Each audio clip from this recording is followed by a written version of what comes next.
A dash of mystery, a sparkle of magic, and all things cozy. Join your host, Elle Hartford, for Cozy Alchemy, a proud member of the Authors on the Air network. Hello and welcome to Cozy Alchemy, the podcast all about cozy paranormal books. I'm Elle, and my guest today is Sandra Cady, author of A Game of Luck and several other short stories that we'll get to in just a little bit. But first, Sandra's going to start us off with a game of two truths and a lie. Okay, this is the first time I've ever done this, so be patient with me. No worries. Okay, here we go. I enjoy traveling, and I've been to over 30 countries. Okay. Second, I was on the committee to bring the RoboCop statue to Detroit. It took 15 years, but the big guy, he's 11 feet tall, is now here. Oh boy. Okay. And then number 3, I was among the first 50 female police officers assigned street duty in the city of Detroit. Ooh, oh man, those are good ones. And I see we have the Detroit theme going on. I am going to guess that the first one is the lie. Nope, I've been to over 30 countries. Nice. Oh man. Yeah, I've been lucky enough to travel around the world, and but do you want to guess again? Sure, we'll go process of elimination. Okay. Let's see. I will move down the list. I'm going to guess the second one is the lie. The second one is the lie. Now, the RoboCop statue from the 1986 RoboCop movie is in Detroit, and it did take 15 years to get here, but I wasn't on the committee. You weren't on the committee. I know that one was very detailed. Well, all of your statements had some good detail in them. So I was like, if she even knows how tall it is, maybe. I thought throwing in a few details might trick you. Yeah.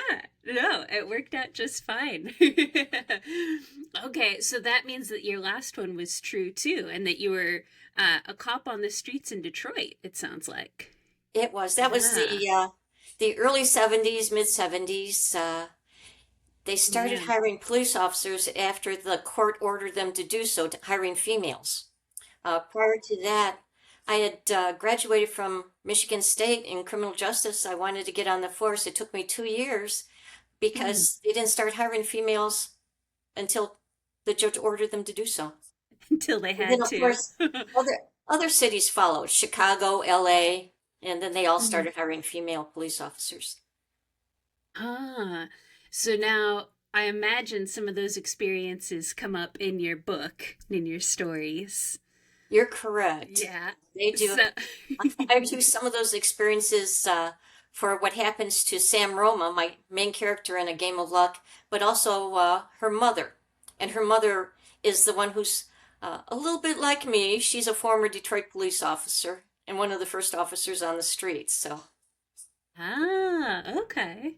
Okay, yeah, so let's get into it. A Game of Luck will have just come out when this airs. Do you want to tell us a little bit about it to get us started? Sure. The main character, Sam Roma, is a Detroit homicide detective. And she's been assigned a murder of a middle school Detroit school teacher. And it's going to be a real hot potato. The murder of a school teacher is a big deal. It's bad publicity for the city. But at the same time, while she's trying to solve this case, she's assigned a new partner. His name is Tom Green, and he's pretty much a clueless guy. And so he's got a lot to show him. He's got a lot to learn. At first, he thinks he knows it all. But as he comes to find out he does not, he makes a series of large blunders on a big important case. But she has to deal with him, and she also has to find out what his secret is. How did somebody who's only been on the force for 3 years be able to become a homicide officer? So, so she's got that mystery to solve. And at the same time, she's got a mystery of her own that she protects. And uh, she keeps that close. It's a family secret. And so you'll learn that in the book, what the family secret is. But they do catch a killer, and there is a solution. It's gotten great reviews. I don't know if you know Drew Ann Love, but she's a big mystery Mm-hmm. blogger, and Mm-hmm. she gave it a great review. She said it's a terrific read and that you will never see the end coming. So, in Ooh. case you pick up the book, don't cheat and go to the last chapter because you'll just A surprising number of people do that. It's so funny. People have told know. me they'll read the end first. Yeah. I don't And know. at first I did not write it that way, but then Hmm. all of a sudden the idea came to me when I was writing it. And there's also a dog in the book. There wasn't a dog in the book to start, but now there's a dog in the book, and uh, it's a memorial to my dog Jack, who's no longer with me. Aw. But so there's a mystery about Jack also that gets solved in the book. I like this that each character has their own kind of mystery or mysterious background going on. Yeah, that's fun. Now, it it sounds like from looking at A Game of Luck and also your short stories, like you've got sort of paranormal elements that run through them. Would you want to talk about those a little bit and what draws you to include them? Yeah. There's a little bit of a paranormal element in that Sam and her family are all a little bit fey, each in Mm. their own special way. And Mm-hmm. they're not all powerful, but they each have a different way of expressing this paranormal sense. Now, Sam's great aunt, Bonnie Rakowski, she sees it in a different way. She sometimes coalesces these hunches that come out of nowhere. But Okay. she thinks it's all a little bit of hooey and nonsense, and so she just attributes it to her subconscious working in the background. But then later on, after her life partner Lucy dies, she discovers Lucy comes to her when she needs advice. Oh. She doesn't see her as a ghost, she just hears Lucy talking into her ear at night. So that's that aspect. And then Sam's mom has an ability for visions. But the problem is, she doesn't know when it's going to occur. It could occur right away, it could occur 2 or 3 years from now. So they each have an imperfect ESP element. Right. I really appreciate that idea that they first of all that they have sort of gifts that show up differently, right, for each of the women, but also that they're not all powerful, right? They're not necessarily Yeah. shortcuts. Yeah. Yeah. Mm-hmm. And Yeah. Sam's special power is that she can sense when somebody's moral compass is going astray and that Oh. they need help, which is of no use as a homicide detective because you're dealing with bad guys all the time and they don't have a moral compass.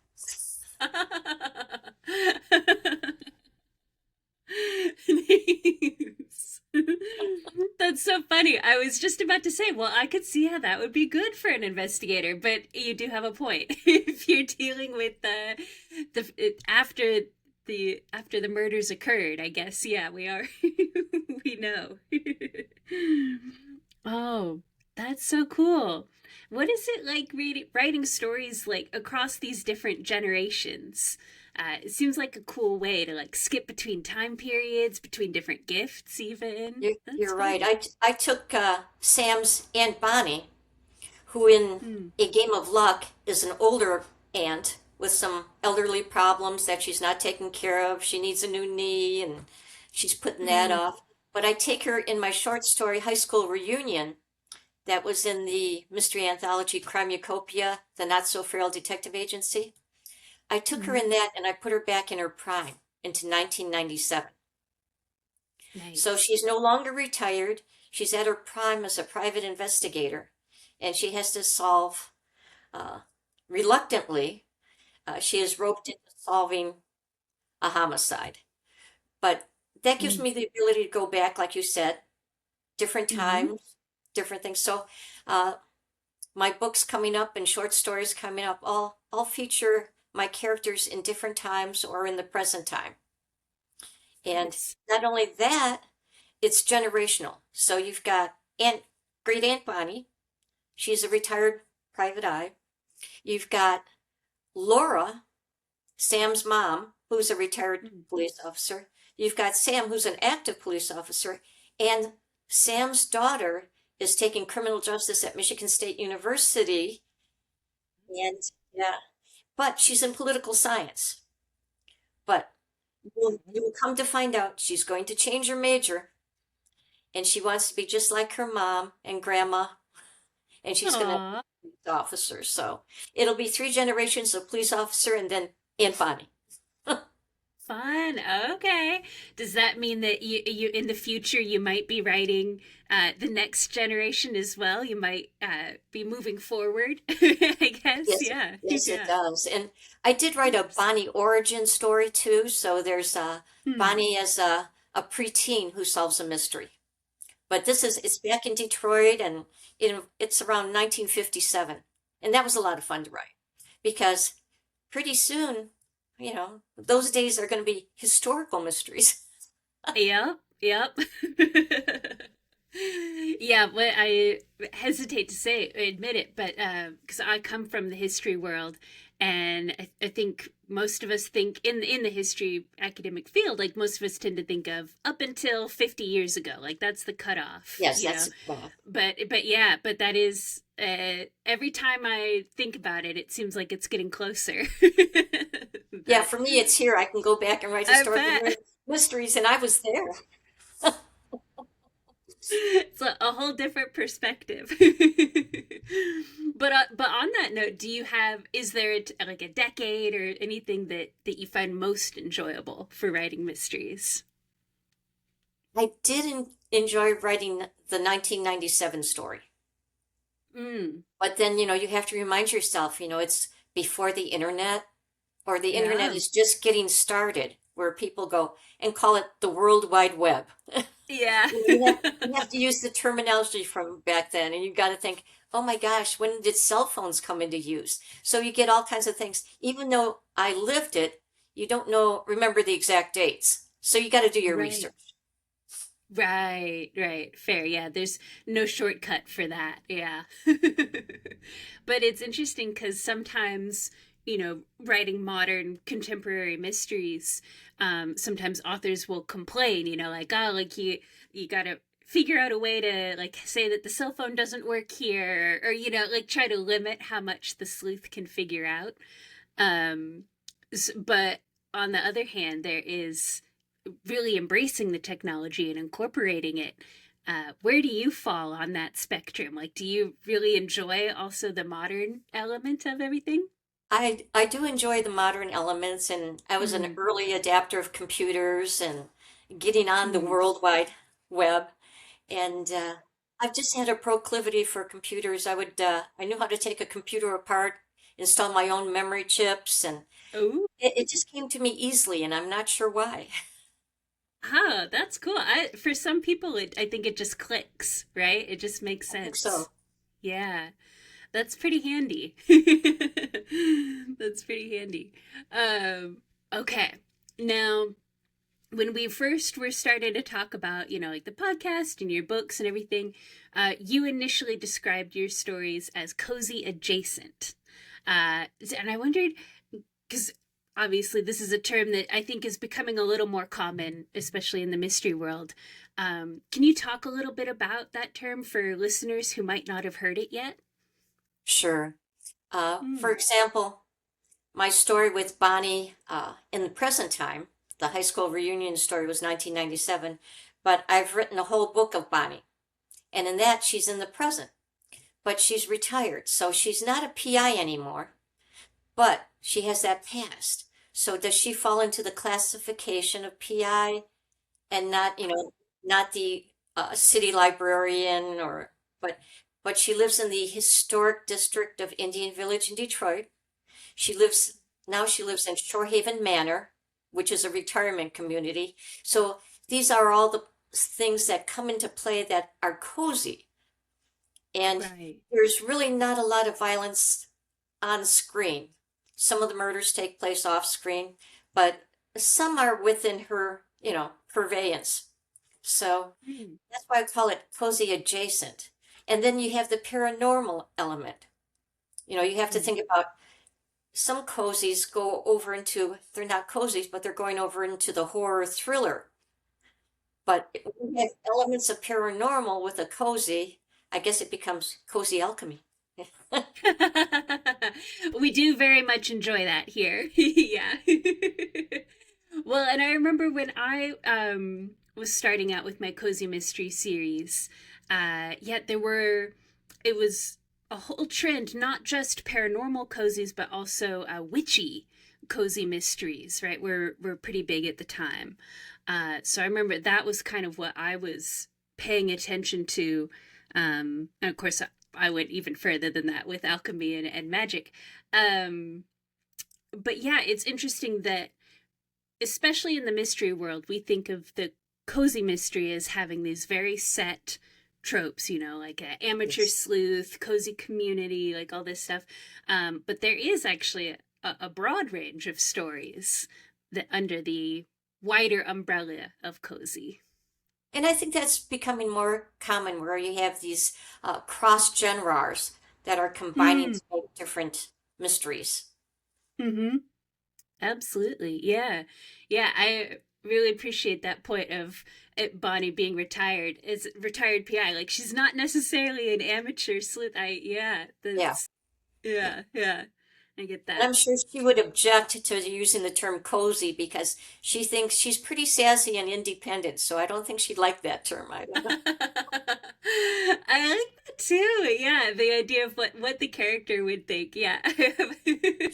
She was a strong character and she spoke loudly to me when I wrote A Game of Luck. And I thought, Ah, what if I wrote a story with Bonnie in it? So, yeah. So I'm marketing that book right now. I call it The Return nice. of Bonnie Rakowski because she has to Ah, solve the murder of who put a body under her coffee table in her. ooh. Yeah. So, and then she solves two other mysteries too. So, she comes back in a ways because she was getting rather complacent and not taking care of herself. But in her book that is coming up in the future, hopefully, you'll see that she works through this, and all of a sudden, her character is back like she used to be. So, Nice. Nice. That's such a fun way, again, with this idea of generational storytelling. It's such a fun way to give each of these characters their moment, right? Uh, Is that, is it very organic the way that you choose like who gets a story next? Is it just who's speaking to you at the time? came to me at the time. Yeah. Yeah. That's really cool. All right. Now you had mentioned it, I think, briefly, but you do have your short story in an anthology that is up for a Derringer Award this year. Do you want to talk about what's that been like? I was pretty thrilled. Like the Not So Yeah. Thrilled Detective Agency was, uh, my story got picked by Murderous Ink Press. The editor is John Connor. He's great to work with as an editor, and I was so surprised when it got to be a finalist for the 2026 Derringer Award for mystery anthologies. Unfortunately, I found out since then it did not win the award. But Ah, still, it's like thrilling to be in a book that was award nominated like that and recognized. I was, absolutely. yeah, I was over the moon. I bet. Yeah, I bet. Was that your first short story in an anthology too? Yes, it was. Ah, well, that's a good way to start. Yeah. As a matter of fact, it was my first short story published anywhere. Oh, well, congratulations. Thanks. Very cool. Yeah. Can you tell us like how did it come about? Where did you see the call for it? How did you decide to submit? Well, I saw the call for it. I belong to the Short Fiction Mystery Society, and usually Ah. there'll be calls out there for different anthologies. So that's where I Mhm. spotted it. And I started thinking, I go, I think I've got a story. When I think about doing short stories, I'll usually let them perk in my mind for a couple of weeks. And then all of a Mhm. sudden I can sit down and write, like 2,000 words, and I'm into it, and then, revising and doing more on it. But I enjoy writing short stories, but the novels are harder because you have to think so much in advance. And when you're writing mysteries, you have to drop clues.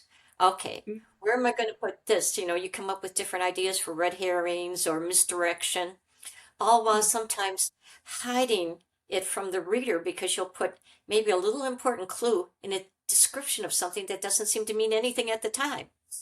Yeah. Yeah, there's definitely an art to it, right? And it gets a lot more complex. Yeah. Yeah. Mm, thanks. Now, you mentioned Short Mystery Fiction Society, which is a good one. And we also happened to meet at, managed briefly to meet at Malice Domestic, very cool Yes. traditional mystery conference. So you're clearly, like you're out there in the author world. Do you have tips for other authors who are looking to go to conferences or join anthologies or that sort of thing? Yeah. Mm. Yeah. I would recommend joining some of the societies. There's Sisters in Crime. I belong to them. And they Mm-hmm. helped a lot because they have different webinars and educational sessions that help me as a writer. And there's also people out there, if you go out to the web and look at people who will offer free advice, you've got Jane Cleland. Oh, And yeah. yeah, and I found out about her because I took a creative writing class at our local community college. I didn't start writing fiction until COVID. And I said, Okay. I got interested. I wrote a short story for my granddaughters, and they were young, 7 and 9 at the time. And I gave them my little stapled sheets, and we read it. And they ran into the rooms, and they came back out with pens, and they go, "Would you sign it, Grandma?" And when Aw, that's when I was hooked. I couldn't. After that, I was into writing. that's But adorable. Wow. But get involved, find out about conferences because that's where you're really going to learn. You'll meet people, they'll give you advice. Uh, I've been to BoucherCon, that's a big national mystery conference. And Yeah, I'll be that's a going good to that one. one in Calgary, Canada in October. Ooh, very exciting. That's where I met a Nice. lot of people who gave me different advice. And that's where I met that darn Art Taylor who said, I wonder if you'd be interested in writing short stories. So because I focused on a novel at first, but then I just find I enjoy doing both. But for an author to meet a lot of people, make contacts, uh, don't think you're gonna right away get an agent or get a published with the big five because that doesn't happen too often. But have realistic expectations and then learn your craft. Right, yeah. And it sounds like being open, right, is a big part of what you're saying too. Like being open to suggestion and inspiration from comments or suggestions for others or your grandkids asking for your autograph. That's adorable. But But it's just so funny how things develop. Sorry. it is, and I was lucky enough to get a professor for this creative Hmm. writing course who was mentored by Elmore Leonard, a Ah, famous nice. writer in Detroit, from Detroit. So, and she gave me a lot of good advice, and she was excited about me. She made me excited about myself. And she's the Oh, one who referred me to Sisters in Crime. So that's how I found out about that. I see. Yeah, I love that. That's so sweet. This idea of the ways that we can inspire others just by being excited for them. You know what I mean? Yeah, that's so important. And we talk a lot about, coziness and community and everything on this podcast, and it never fails to make me happy to see that out in the real world, you know? As a It's so Yeah, sweet. that was my first Malice Domestic, and I met a lot of very friendly people there. Just, just wonderful. Mm. I was sitting Mm-hmm. with a drink in hand and waiting for the banquets to open up, the big banquet, and these group of ladies saw me just by myself, and they came over. Oh, come on over and join us. I mean, they were just so nice. Oh, Everybody was great yeah. there. So don't be afraid to put yourself out there, and you'll find somebody. That is excellent, excellent advice. Very, very cool. Okay, now we've talked a little bit about all the different, your book coming out, obviously, and then some of your other short stories and projects. But what's next? Like, what's the next big thing on your radar? Well, the next big thing on my radar, I would love for somebody to pick up my second book for Bonnie, but I'm Hmm. also writing my second book in the Sam Roma series. I've started that, and I've also have another short story that's going to be published in October, and that's Cool. going to be published by Yellow Mama magazine, and it's going to feature Sam Roma, my Detroit detective, and the name of Hmm. the short story is New Orleans Bound. Ooh, You know, New, okay. New Orleans, I mean, you can't beat that for a magical city and a city where odd things happen. Fair, So, fair. and that short story is more of a, I'd say, a thriller suspense, which I didn't even know I could write, because I've been writing mysteries, but all of a sudden I looked at it and I thought, oh, I can't market this as a mystery, really. It's got a little bit of crime fiction to it, but it's really a thriller suspense short story. So I was pleased that I can write another genre that I didn't even know I could. There you go. Another point in favor of just being open to seeing where things take you. That's very cool. I haven't broken into the sci-fi market yet. I haven't tried that yet, but Well, you never know. You right. never know. Especially with what you're saying about how much you enjoy like computers and taking things apart and all that. Like maybe there's something there that'll develop. All right, okay.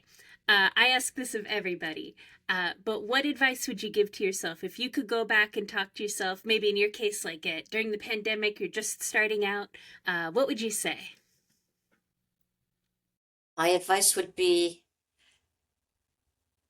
first of all, be nice to people. And what would Ugh. I do different?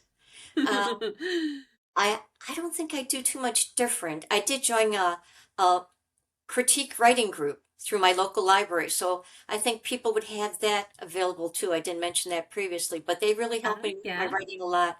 I would bring in my different stories, and they would go, uh, you know, don't, you know, show, don't tell, or whatever it is, or don't tell, show, they criticize my work and they go, why do you write so much about Detroit?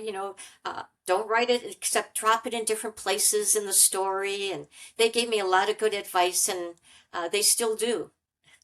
And Okay. so I'm still with that. But what else would I do different? Hmm, not much else. Oh, I know. Here's what I would skip.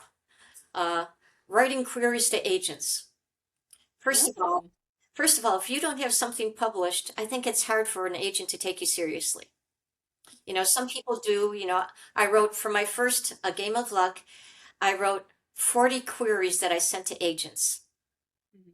You know, Never got anybody hooked. But then I thought about it and I said, well, geez, I'm really wasting my time here, I think. And I thought, well, what about small publishers? And that's when it hit. So I originally marketed the book to a few small publishers, and one was nice enough to really review it, give me excellent ideas for revision. So I wish I would have Okay. done, queered publishers earlier, but they weren't interested in the book because it didn't have enough romantic elements. Ah. And then another publisher picked it up, and they also gave me great advice. They wanted me to do a review and revision, which I did. But however, they wanted exclusive rights to my book for 7 months. Now, Mm, I don't know if I'd ever do that again because pretty soon I was like, I wrote them, I go, you've had the revision now for 4 months, and they said, oh, it's coming. Well, what had happened is right. the CEO had died. Ooh. Yeah, so Yikes. there's not a lot of succession planning, I don't think, in small publishers. So, you know, You do uh, hear a lot of stories of that nature. Yeah, oh yeah. things go wrong and our authors are kind of in the lurch. Yeah, so Yeah. all of a sudden I got the letter like, oh, we really loved everything you did, everything we told you to. It's a great book. You'll have no problem marketing it elsewhere, but we're going in a different direction. Well, it's because Man. Yeah, the people who inherited from the CEO just sold it off right away, sold it off somewhere. Uh, they Mm. sold it off to Baker and Taylor, who then went bankrupt themselves. So Yeah. you just don't know what's going to happen. That's true. Yeah, that's true. And I like combining that with what you initially said, would just be nice to people, right? Because we all, who knows what's going on? There is so much True. going on in the world. Yeah. That's a very good point. All right, now we'll get to our last question in just a minute. But first, I'll have obviously like your bio and link in the show notes. Is there any way in particular you'd like people to find you online? Any social media where you're especially active or anything like that? I'm active. I've got over 7,000 followers now. Ooh, I know. I nice. mean, Nice. so you can find me on LinkedIn, you can find me on Instagram, you can find me on Facebook, you can find me on my website, Mm-hmm. www.sandrajcady.com. Mm. I'm on Blue Sky and I'm on Substack. You're So, everywhere. but I Very think it's part good. of that computer link, you have to be out there. Yeah. Yeah, yeah, absolutely. I don't know. I bet that that's going to come around into some sort of sci-fi for you. We'll see. Okay. All right. Last question. What is one win that you've had in the past week? It could be anything. Well, I think it's what I just mentioned that I got news from Cindy Rosmus, the editor at Yellow Mama magazine, that they were accepting my story, Ah, and that was my big win, and I was so happy. yeah, that is a good one. That's a very good one. Okay, cool. Well, Sandra, thank you so much for being here. Well, thank you for having me. Yeah, no problem at all. My pleasure. So, like I said, I will obviously have all your information in the show notes for listeners to find. So, listeners, go check that out. Check out A Game of Luck, and I will talk to you next time. Cozy Alchemy is brought to you by Authors on the Air, and our theme music is by Cyberwave Orchestra. For everything else, blame Elle. You can find her online at ellehartford.com.